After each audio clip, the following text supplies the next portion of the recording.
Welcome to our tutorial on how to turn on extension collect errors in Chrome on your PC.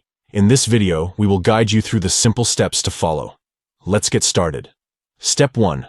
Open Chrome by clicking on its icon. Step 2. Look for the More option located at the top right corner of the screen. Step 3. Hover your cursor over Extensions in the drop-down menu. Step 4. Click on Manage Extensions to open the Extensions Management page. Step 5. Find the extension you want to enable error collection for and click on Details. Step 6. In the Extension Details page, locate the Collect Errors toggle and turn it on.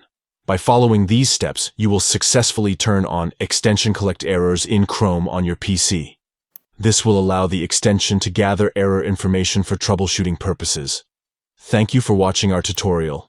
Don't forget to subscribe to our channel for more helpful tips and tricks. Happy browsing.